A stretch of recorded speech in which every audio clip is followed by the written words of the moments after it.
جیسا کہ کل عرض کیا گیا تھا کہ کل تراویح کا اختتام جو ہوا تھا سورہ النحل کی 89 آیت تک ہوا تھا، یہی بتایا تھا میں نے۔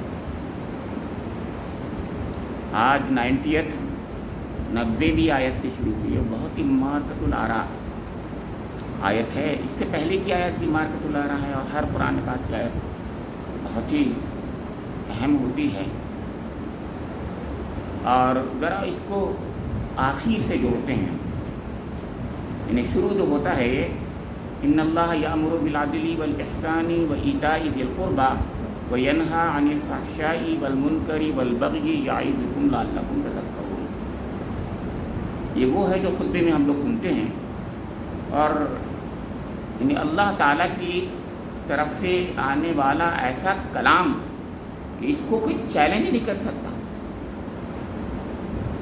میں آپ کے سامنے عرض کر رہا ہوں کہ مطلب ذرا سمجھیے تو یہ ہے کہ اللہ تعالیٰ حکم دیتا ہے عدل کا، انصاف کا، احسان کا، یعنی حسن سلوک کا، اور وایتاء ذی القربى،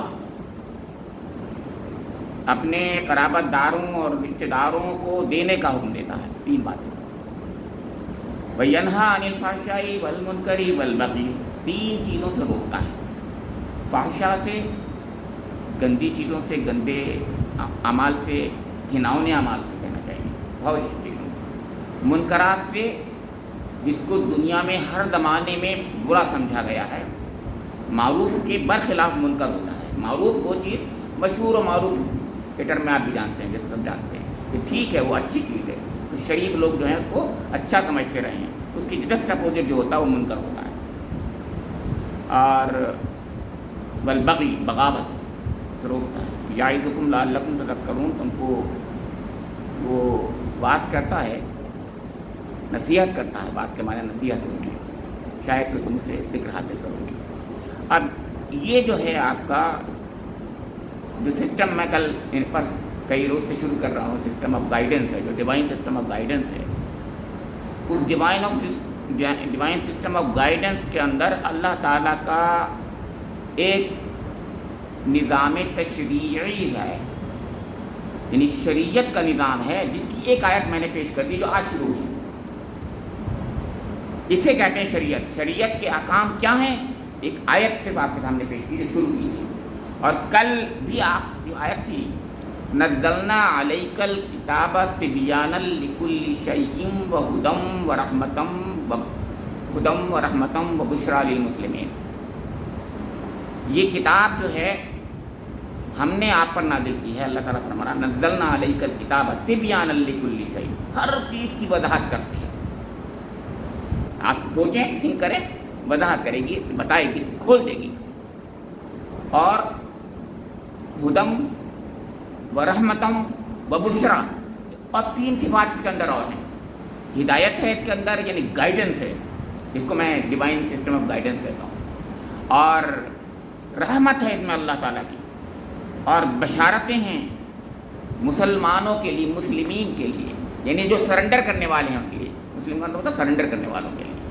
اب اس کے بعد یہ آیت تھی اگلی والی، ان اللہ، سرنڈر کرو گے اگر تو یہ کرو، مسلمین کے بعد یہ کہا ہے ان اللہ یامر بالعدل والاحسان وایتاء ذی القربى، اور اس کے بعد پھر عہد کا تذکرہ کیا گیا ہے کہ اوفوا بالعہد۔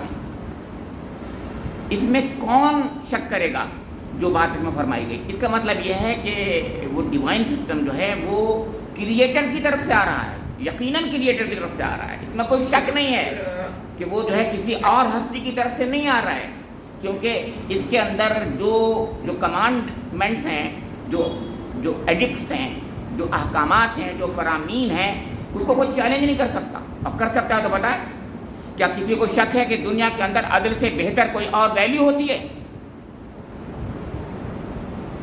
عدل، عدل، عدل، جسٹس، اور جسٹس کے بعد کہ اس کے اوپر اضافی طور پر، یعنی آدمی کو کم سے کم تو برابر کا معاملہ کرنا ہی چاہیے، لیکن اچھا تو یہ تھا کہ وہ حسن سلوک کرتا، جتنا حق تھا اسے زیادہ دے دیتا، کہ اس میں کوئی کسی کو اس کے اندر یعنی شک پیدا ہوا کیا، بلکہ کہا ارے اس سے تو اور زیادہ اچھی بات ہو گئی. تو کہا پہلے کہتا ہے عدل کا حکم دیتا ہے، پھر کہتا ہے احسان کا حکم دیتا ہے، حسن سلوک کا اور زیادہ سے زیادہ دینے کا، حسن عمل کا.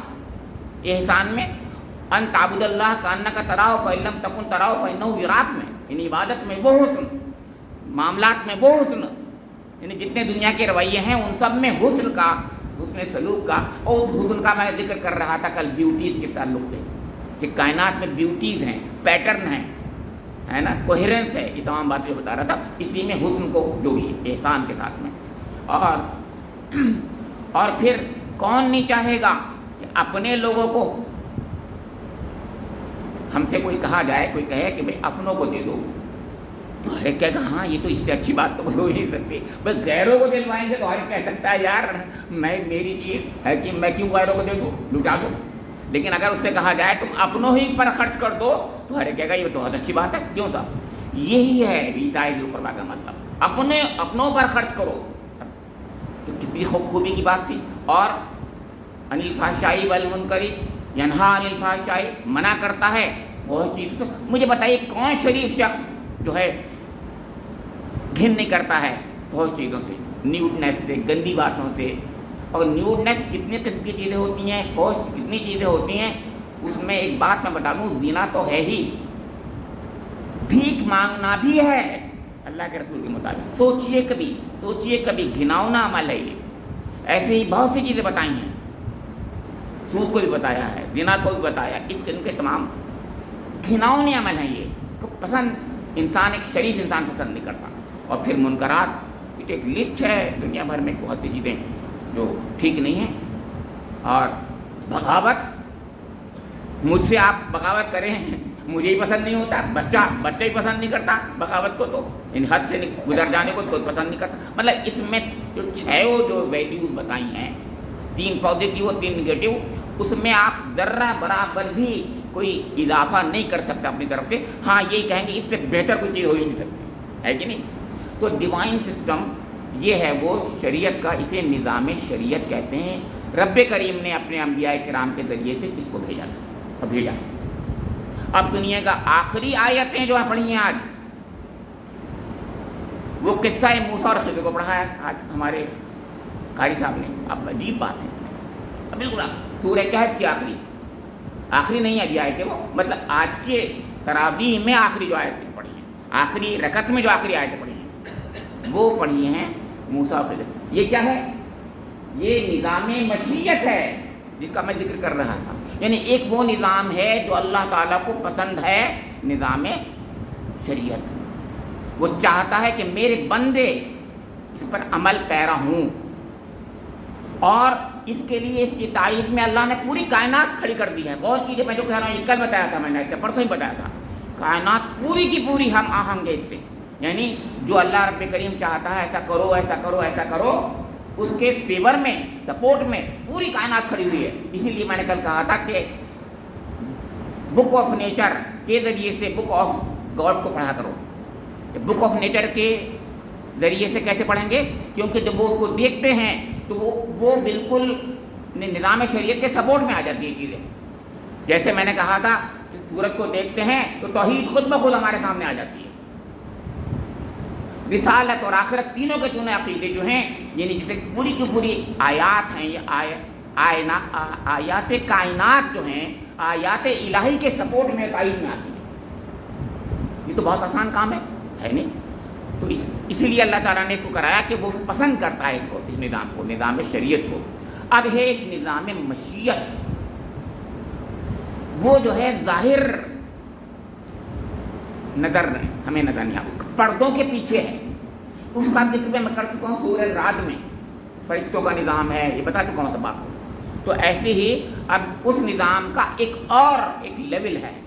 ایک فرشتوں کا نظام وہ ہے جس کا میں نے ذکر کیا، بارش برساتا، بارش کا برسنا ہے کہ نہیں، اور رزق کا پہنچنا، یہ تمام چیزیں جو ہیں وہ ایک لیول ہے جو ملکوتی نظام کا لیول ہے. ایک اور لیول ہے اسی نظام میں جو نظر نہیں آتا ہمیں.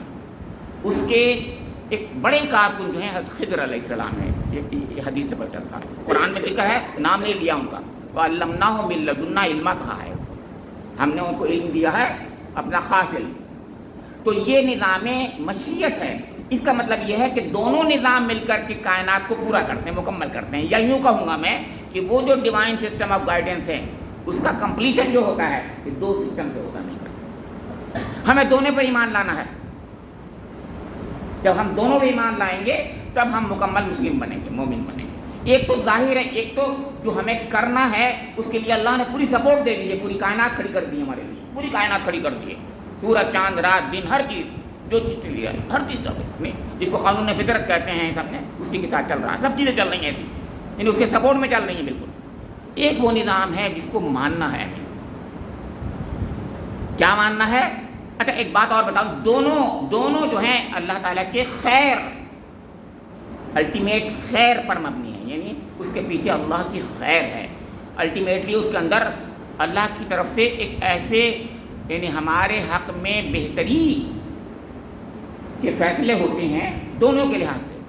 اس دنیا میں اگر ہم شریعت کے نظام پر عمل پیرا ہوں گے تو ہماری کامیابی ہے, اسی میں ہماری خیر ہے, اسی میں ہمیں جنت ملے گی, اسی سے ہمارا رب راضی ہو جائے گا ہم سے. یہ تو مطلب ہوتا ہے اس کا نظام شریعت. اور نظام مشیت میں کچھ بہت چیزیں, میرا بیٹے کے ساتھ بیماری ہو گئی, کسی کے ساتھ کوئی فیل ہو گیا, کوئی مسائل آ گئے, پریشانیاں ہو گئیں, ابتلا میں آ گیا, حالات بگڑ گئے, سب کچھ ہو گیا.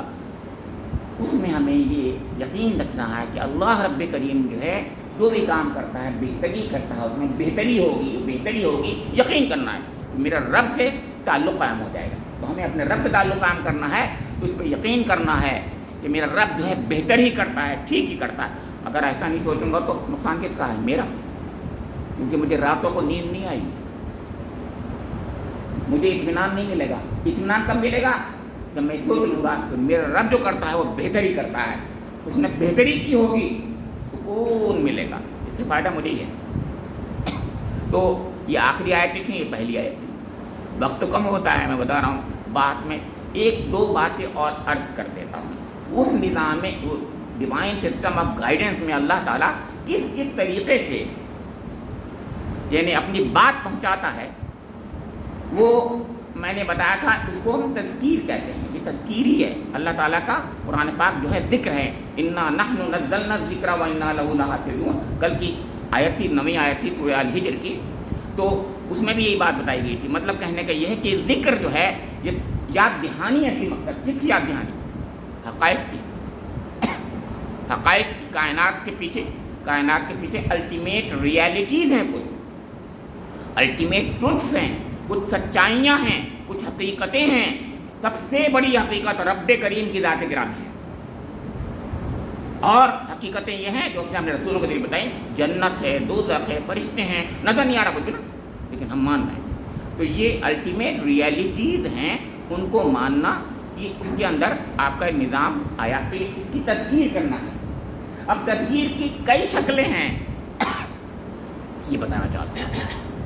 اور کل کی ہماری تراویح میں وہ شکلیں بتائی تھیں. سورہ یوسف جو ہے وہ تذکیر بآلاء اللہ کی بہترین مثال تھی. اعلیٰ وہی فبأي آلاء ربكما تكذبان, سنا ہے آپ نے. اس کو ترجمہ لوگ کرتے ہیں اللہ تم اے جنوں اور انسانوں تم اپنے رب کی کن کن نعمتوں کو جھٹلاؤ گے. نعمتیں نہیں ہے اس کا مطلب, بلکہ شانوں کا مطلب. لیکن اس میں نعمت ڈومیننٹ عنصر ہے.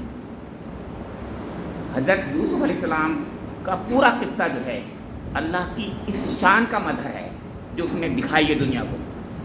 کیسا بچہ کہاں تک کنعان سے آیا, ان کو بھائیوں نے کنویں میں ڈال دیا ہے. اللہ تعالیٰ نے اب کو وہاں سے نکالا, ان مصر کو پہنچا دیا. مصر میں پہنچا, بہت اچھی طریقے سے پلنا بڑھنا شروع ہو گیا. لیکن ان کے آقا ہی کی بیوی جو ہے جب وہ جوان ہو گئے تو فریفتہ ہو گئی, اور پھر اس کی چالیں شروع ہوئیں, اور پھر جو جیل میں چلے گئے, اور پھر جیل سے نکالا. اللہ تعالیٰ نکال رہا ہے. لطیف لما یشاء, اللہ تعالیٰ فرماتا ہے کس انداز سے کام کرتا ہے اللہ تعالیٰ. یہ اعلیٰ ہیں, اسی کا نام اعلیٰ ہے. اسی کو ہی کہتے ہیں شان. یہ اللہ کی شانیں ہیں جو ظاہر ہوتی ہیں. تو اللہ تعالیٰ اپنے کلام میں ان شانوں کے ذریعے سے ہمیں ایمان کو تقویت دیتا ہے. اور ایسے ہی سورہ ابراہیم میں 5ویں آیت یہ ہے وَذَكِّرْهُمْ بِأَيَّامِ اللَّهِ. فرمایا وَلَقَدْ أَرْسَلْنَا مُوسَىٰ بِالْبَيِّنَاتِ اور پھر یہ کہا ہے کہ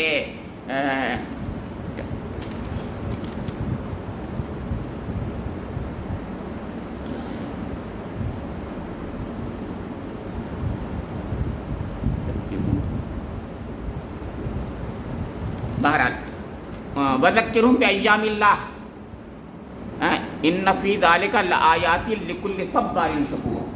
یہ ہے 5ویں آیت ہے. آپ سورہ ابراہیم کی 5ویں آیت پڑھیے. ابراہیم کل پڑھی گئی تھی، اسی کی بات کر رہا ہوں. یہ ہے تذکیر بایام اللہ. ایام اللہ کیا ہے؟ اللہ تعالیٰ اس طریقے سے بھی ہم لوگوں کو یعنی اپنا خود پر ایمان اور حقائق پر ایمان لانے کی طرف توجہ دلاتا. یعنی دنیا کے اندر کچھ ایسے واقعات رونما ہوتے ہیں، ایونٹ، فنومینا. وہ تو فنومینا کی بات تھی، یہاں ایونٹس کی بات ہوتی ہے. ٹائم اسکیل پر، ٹائم فریم میں کچھ چینجز آتے ہیں جو اس کو کہتے ہیں ایام اللہ. ایام دن کو ہی کہتے ہیں، ویسے بھی دن ٹائم سے ہی تعلق رکھتا ہے.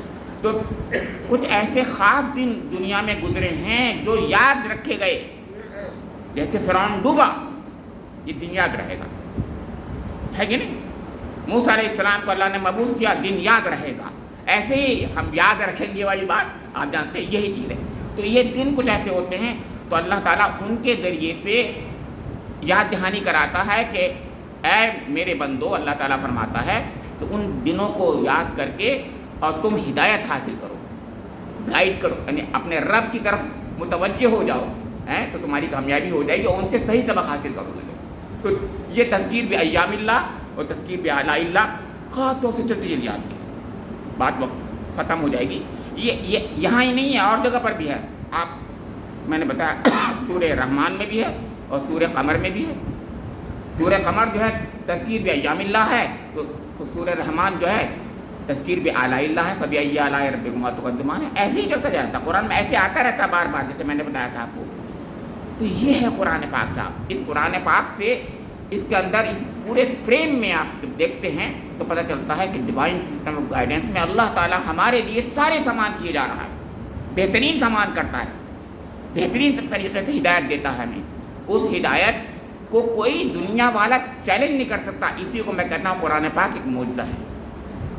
اسی کو کہتا ہوں میں قرآن پاک ایک معجزہ ہے. اور اسی بات کو میں دوسرے انداز سے بولتا ہوں، وہ یہ بات ہے کہ قرآن قیامت تک کے لیے زندہ و جاوید معجزہ ہے. قیامت تک کے لیے تمام انسانوں کی ہدایت فراہم کرتا رہے گا اور کر رہا ہے اور کرتا رہا ہے 1400 سال سے اب تک. اللہ رب کریم سے میری دعا ہے کہ مجھے اور آپ لوگوں کو قرآن پاک پر ایسا ایمان لانے کی اور رکھنے کی توفیق نصیب فرما دے جیسے رب کریم چاہتا ہے، جیسا مطلوب ہے. ایسا ایمان کہ جو ہمارے قلب کو منور کر دے، ایسا ایمان جو ہماری زندگی کے اندر جو ہے وہ روشنی فراہم کر دے کہ ہمارے لیے ہر کام کرنا وہ جو میرا رب پسند کرتا ہے، آپ کا رب پسند کرتا ہے، آسان ہو جائے. ہر وہ کام جو جنت کی طرف جانے کے لیے ہمارے لیے آسانی فراہم کر دے. ہر وہ کام جس سے ہم جو ہے گندے کاموں سے بچنا ہمارے لیے آسان ہو جائے، اچھے کام کرنا ہمارے لیے آسان ہو جائیں. اللہ تعالیٰ مجھے اور آپ کو اس رمضان المبارک کے صدقے اور طفیل وہ چیز عنایت فرما دے، وہ فیض، وہ فیوز، وہ برکات نصیب فرما دے جس کا ذکر میں نے دوپہر میں کیا ہے کہ یہ رمضان بہترین مہینہ ہے. اس کے فیوز و برکات سے متمتع ہوتے رہیں اور مانگتے رہیں اللہ رب کریم سے، تو اللہ تعالیٰ ضرور دے گا. ربنا تقبل منا انک انت السمیع العلیم وتب علینا انک انت التواب الرحیم.